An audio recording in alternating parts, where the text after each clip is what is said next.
Good evening, sir. Jesse Crawford here again, this time with my Mod 6 post-lab video reflection. I'm sure you've noticed the mustache I've been growing. I'm not sure if you did it while you were in the service, but of course it's Mustache March, so I have a couple more days of this. So my next week's one, I won't have a mustache. But anyways, this week's experiments were pretty neat. I was able to actually invite my son into this one, especially the first one. He only helped me with the first one, sent him off to bed for the second one, but when I told him that we're going to be making ice cream, he was all about it. You know, obviously he wanted to try it. I told him we're going to pass just like your recommendation was. So for this one, we took the ice, the cold substance, and then we added some milk, or we put in a little baggie some milk, some vanilla and sugar, mixing it together, hopefully coming out with an ice cream with shaking the bag throughout the temperature of the or with the ice in it, or surrounding the milk, lowering the temperature of the milk to a ice cream level temperature. Unfortunately, mine came out a little mushy, like smoothie-like, I guess you can say. It's still liquidy. You can see some ice building up inside of it, but never reached the ice cream content or texture, basically. So I basically just ended it at that point after 10 minutes. The next one, we took some hydrogen peroxide. We lowered the temperature of one of them, kept one of them at room temperature, and then increased the temperature on the other hydrogen peroxide, and then added yeast to it, causing a little chemical reaction when stirring it up or swirling it up. Once doing that, attaching a balloon, and then measuring the circumference of the balloon, which just like yours, they were odd shaped, and there was a lot of gases still at the neck of the balloon, and so really, I mean, it gave a reading, and I believe a relatively accurate reading. There were different sizes for the different temperatures of hydrogen peroxide, so I think, get the results I was looking for as far as that. So for my results, the idea with the ice cream was to basically take the temperature of the milk contents, which was about 46 degrees or so, after getting everything ready, milk hanging out, adding the sugar and whatnot, and then added the ice and salt.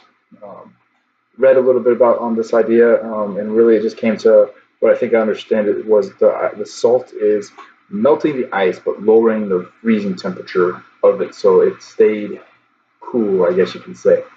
And as I shook it around, I started to realize a couple things. So the ice was melting, of course. I'm sure that was because of the surrounding temperature that was touching the ice, causing the energy to go into the ice and endothermic style, heating it up and turning it into the liquid form, while the ice at the cool temperatures was doing the exothermic style to the milk, and the energy was actually leaving the milk and going out of the surrounding milk to the surrounding area where the ice was. And I kind of noticed like a plateau, I guess. It kind of like leveled out. It was dropping pretty quickly. Mine was. I don't. It says the question like, explain why the temperature of your ice cream ingredients did not change during the phase change. I'm not exactly sure what's asking here. I don't think it has anything to do with the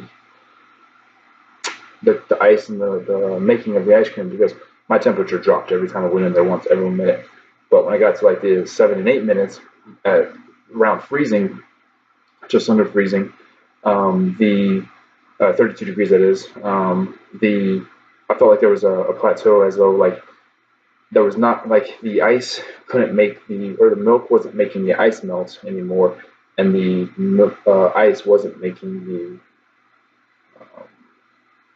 the milk freeze anymore. So basically we got to a settling point. I still wasn't able to get the ice cream to turn into ice cream, the milk to turn into ice cream. But anyways, I just felt like there wasn't any more energy to give out, I guess, at this point. Like it hit its mark, and just like the ice, it hit its mark. As for the other one, I had what was it?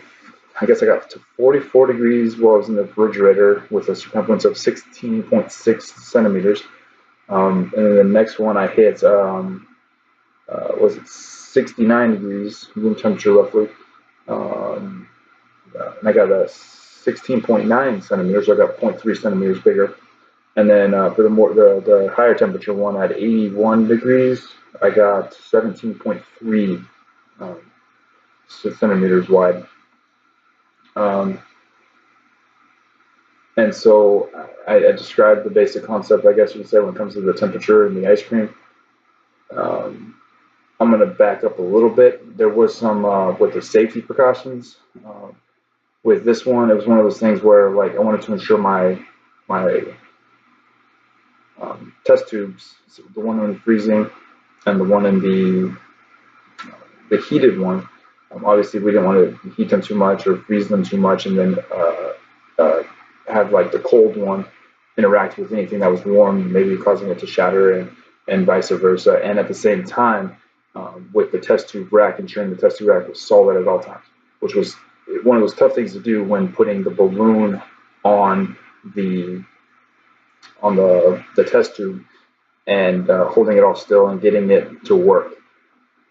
Um, and then, so did everything go exactly as planned? I mean, I didn't get the milk to do its job, or get turned into ice cream, but it's going to take some more time and some more churning, basically.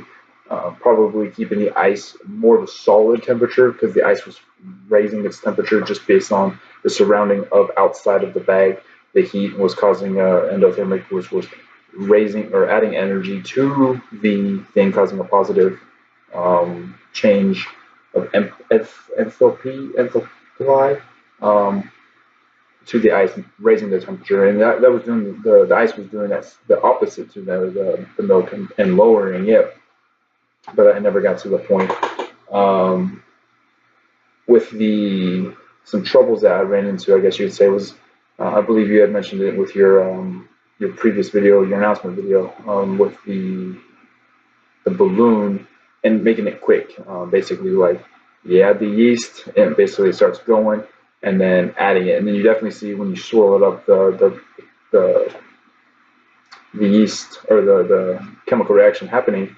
And I can feel it because I kept my hand around the test tube and the balloon, ensuring the balloon didn't just fly off like a rocket ship. And so that was one of the things I had to do, hold the balloon on there until it was done reacting and stuff like that. And I believe even some of it got into the balloon. Um, and so yeah, that's my post lab video for Mod 6. I hope you like it. Thank you.